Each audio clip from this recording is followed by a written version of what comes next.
If I told you there was a city-state in Southeast Asia with a high GDP relative compared to their other neighbors, I would assume your answer will likely be Singapore, though small in size is the richest nation in Southeast Asia. Now, what if I told you there's another state within the area that has an area of land 8 times the size of Singapore, with a population of just over 400,000, with an economy that's dominated by oil export? The nation I am talking about is the nation of Brunei, located on the northern part of the island of Borneo, surrounded by Malaysian territory. A small country that seems to make headlines for the extravagant lifestyle of its sultan. With its capital at Bandar Seri Begawan, it also happens to be home to one of the more smaller full-service carriers in the region. That airline is Royal Brunei Airlines, the national flag carrier of the nation of Brunei, which will be the main topic of this video. Prior to the formation of Royal Brunei Airlines, the former British territory was served and connected by air travel, connecting to other parts of the island, including Sarawak, and eventually saw other air links, with flights operated out of an airfield once used by Japanese military during World War II. Officially, the area was referred to as the Borneo Territories in the eyes of the British government, and the primary airline at the time serving this area was Malaysia Singapore Airlines, the predecessor to both Malaysia and Singapore Airlines. But Borneo had another airline primarily serving the area called Borneo Airways, which traced its roots to the 1947 founding of Sabah Airways Limited. This airline would operate in the 1950s to 1965 when it was absorbed into Malaysia Singapore Airlines. At this time, during the 1970s, there were splits between the former territories of Britain, most notably Singapore from the Federation of Malaya. It was during this time that the Brunei government was still keen on forming their own airline. Sensing the growth in air travel demand in the region, the government of Brunei would begin construction of a new international airport located in an area accessible to Borneo's capital Bandar Seri Begawan in 1974. Along with the new airport for Brunei, a new airline as an independent corporation owned by the government of Brunei was formed, named Royal Brunei Airlines. To facilitate the development of the newly formed Brunei Airlines, 2 Boeing 737-200s were acquired, and the first flights took off in 1975 to Singapore, followed by the Malaysian cities of Kota Kinabalu and Kuching. Later, more international services would be expanded to Manila, Kuala Lumpur, Jakarta, and Darwin, leading up to the early 1980s. With plans to operate longer flights, the 1980s was a time for change for Royal Brunei Airlines, along with the territories, which would gain its independence from Great Britain in 1984. At this time, the airline acquired Boeing 757 aircraft and began using them for high-capacity routes in Asia, along with opening up new routes to both Taipei and Dubai. This would eventually lead into the 1990s when the airline was looking to expand its reach much more, with flights to Frankfurt and London, using stops in Singapore, Bangkok, and Dubai along the way. And during this time, the primary aircraft the airline was relying on shifted from the 757s to the 767s. It was also during this time with the new aircraft, Royal Brunei Airlines began opening up more routes to Europe and Asia, including those to Zurich and Beijing. This was along with an effort to increase its presence on inter-Borneo flights, first with Dornier 228s, Fokker F-50s, and later on the F-100s. During the Asian financial crisis of the late 1990s, Brunei began to reevaluate its dependency on oil production, while Royal Brunei Airlines was terminating some non-viable routes.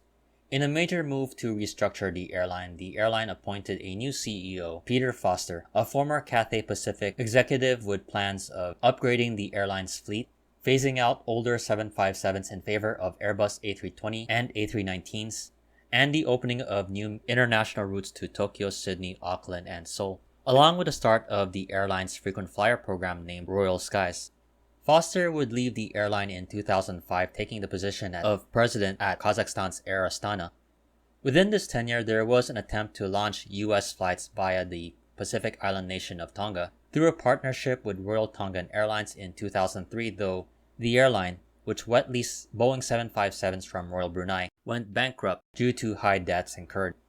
Unfazed from the setback, the airline continued efforts to expand its network, most notably efforts to open more of a presence to and from Europe, using London as the main hub in the region, thanks to an agreement opening up new air services between the UK and Brunei. The airline would continue on to acquire a much larger aircraft in 2010, with the introduction of Boeing 777 aircraft acquired from Singapore Airlines. Though these aircraft would see a short tenure of service as Royal Brunei would shift to a primarily Boeing 787 operator for its long-haul routes such as London.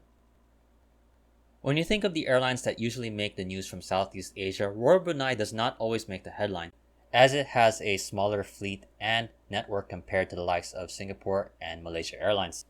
The airline operates a fleet of around 16 aircraft to 30 destinations in Asia, Europe, the Middle East, and Australia, and with a small presence of other airlines compared to Royal Brunei Airlines. At the airport in Bandar Seri Begawan, Royal Brunei Airlines is the primary airline operating to and from the country. Of the 16 aircraft fleet, the airline operates 5 Boeing 787-8 Dreamliners, 9 Airbus A320s, along with 2 ATR 72-600 turboprop aircraft with its RB Airlink for flights within the island of Borneo operated by Malindo Air. Now, some may wonder why Royal Brunei isn't as prolific as its larger counterparts in the region, even as the airline has dabbled in attempts to become a premier connecting airline, as Singapore Airlines, Malaysia, and even the Middle East carriers have done. Even with a high GDP per capita compared to some of its neighbors, some point out to a lack of strategy with Royal Brunei Airlines, in the face of stiff competition from airlines such as AirAsia, which happens to have a link to Kuala Lumpur from Bandar Seri Begawan. Simply put, Brunei is behind the likes of Singapore and Malaysia in terms of airline networks and the infrastructure at the airports. Another contributing factor could be the brand of Brunei, which, while efforts have been made to boost the tourism industry, controversy has arisen due to recent passings of laws and regulations in accordance to Sharia law that has triggered condemnation and boycotts within the global community towards brands linked to Brunei, especially to those owned by the Sultan of the nation. And no doubt the image of Brunei has severely affected the image and the business dealings of Royal Brunei Airlines. Personally, this is one of the more interesting videos I have ever done, given that it is about an airline and a country I normally don't report on. A country that I'm normally more familiar with the Sultan's expenditures and lavish lifestyle, along with the global backlash and calls for boycotts for Brunei-related business ventures throughout the world, especially during last year. And my personal take on the issues of Royal Brunei Airlines and why it may not be as prominent as its neighboring airlines is more likely to do with the overall strategy over the last few years compared to the controversies it has been in. Simply, Royal Brunei is in a tough, competitive market with more prominent full-service and low-cost airlines serving the area, and there just simply is more of an interest to visit cities like Singapore, Kuala Lumpur, and Bali in Indonesia. Still, it seems the core business customers of Royal Brunei likely is the citizens of Brunei. I definitely hope you learned a lot in this video as much as I have, and would love to hear your take on whether it is a strategy or the controversy surrounding Brunei as the key factors of the current state of Royal Brunei Airlines, or is it simply an adequate amount of service for the customers that it serves? If you like this video, please like, comment, share, and subscribe. This has been Flights in Asia, and thank you for watching and have a great day.